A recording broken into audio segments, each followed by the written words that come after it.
नमस्कार प्रिय दर्शकों, मैं आचार्य आशीष सेमवाल आपके चैनल एस्ट्रोकाल गणना में आपका बहुत बहुत स्वागत करता हूं। आज मैं आपके सम्मुख एक अत्यंत महत्वपूर्ण विषय लेके आया हूं। आज के परिवेश में को देखते हुए, क्योंकि हर एक व्यक्ति किसी न किसी कारण से परेशान रहता है, जन्म कुंडली में बनने वाले पितृदोष पर मैं आज चर्चा करने वाला हूं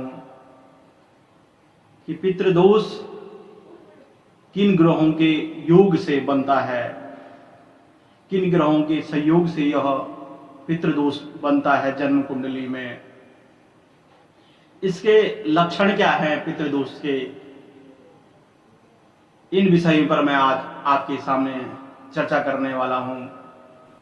तो आज मैं बात करने वाला हूं पितृदोष पर, कैसे बनता है जन्म कुंडली में पितृदोष, किन किन भावों में यह दोष बनता है, इसके क्या लक्षण हैं।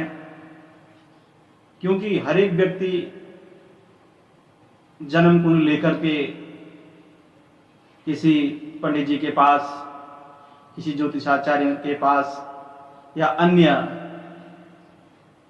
जगह पूछने जाता है कि क्या बात है, हमारी जन्म कुंडली में ऐसा क्या दोष बन गया है जिसके कारण हमारे घर में ये समस्याएं आ रही हैं। जैसे कि पितृदोष का पहले लक्षण है घर में धन का न टिकना। आप बहुत धन कमाते हैं और धन का घर में संचय नहीं हो पाता है, धन रुक नहीं पाता है। आपके घर में कमाने वाले बहुत हैं लेकिन धन का संचय नहीं हो पाता है, रुक नहीं पाता है धन। तो कहीं न कहीं जन्म पत्रिका में पितृदोष आपके हो सकता है। दूसरा लक्षण है जैसे संतान का न होना, घर में संतान सुख न प्राप्त होना और पुत्र संतान की प्राप्ति न होना। संतान का न होना पितृदोष के लक्षण हो सकते हैं। और संतान होने के बाद आपको संतान का सुख न प्राप्त होना, ये भी पितृदोष के लक्षण हो सकते हैं। तीसरे में घर में मन मिटाव रहना। आपकी छोटी सी फैमिली है, माता पिता, अन्य भाई बहन, और उसमें आपका मन मिटाव रहना, मतभेद रहना, ये भी घर के अंदर पितृदोष के लक्षण हो सकते हैं। और दूसरे में रोग, घर के अंदर कुछ न कुछ रोग लगा रहना, ये भी पितृदोष के लक्षण है। तो पितृदोष के बहुत सारे लक्षण होते हैं। घर में चींटियां निकल आती है, लाल चींटियां निकल आती हैं जगह जगह से, तो ये भी कहीं न कहीं पितृदोष का लक्षण है। पितृदोष के बहुत सारे लक्षण होते हैं। मैं ज़्यादा लक्षणों के विस्तार में आगे की वीडियो में आपको बताऊंगा। तो जब मैं विशेष पितृदोष के लक्षण आपके सामने लेके आऊंगा। आज मैं जो बात करने वाला हूं वो है जन्म कुंडली में बनने वाला पितृदोष। किन किन भावों में पितृदोष बनता है। जन्म कुंडली के प्रथम भाव में, द्वितीय भाव में, चतुर्थ भाव में, पंचम में और सप्तम में और भाग्य भाव में, नवम भाव में और दशम भाव में पितृदोष का निर्माण होता है।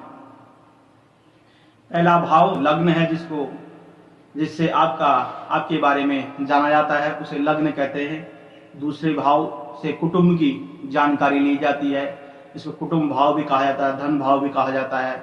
चतुर्थ भाव जो माता का है, सुख का है, उससे, और पंचम भाव जो संतान का है, विद्या का है, भावनाओं का है।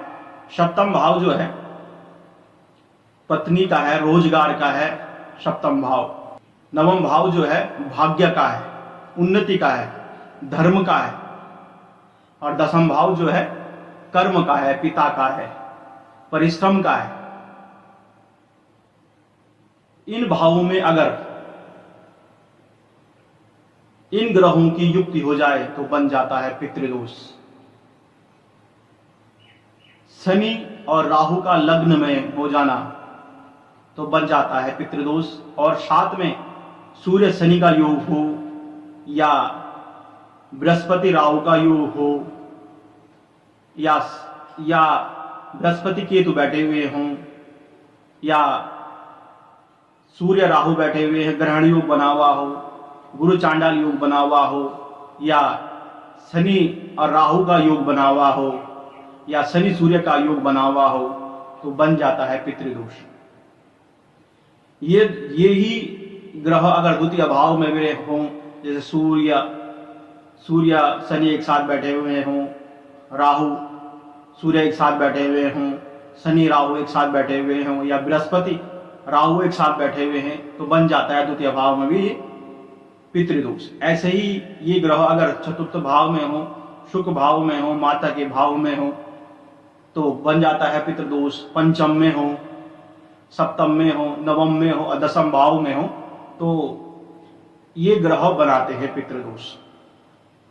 और एक योग ऐसा भी होता है कि कर्मेश जो हमारा है, दसम भाव है, दसम भाव के स्वामी छठे, आठवें और 12वें में बैठ जाए, छठे, आठवें और 12वें में बैठ जाए, दसम भाव के स्वामी छठे, आठवें और 12वें में बैठ जाए और उस पर राहु की दृष्टि हो, शनि की दृष्टि हो, तो बन जाता है पितृदोष।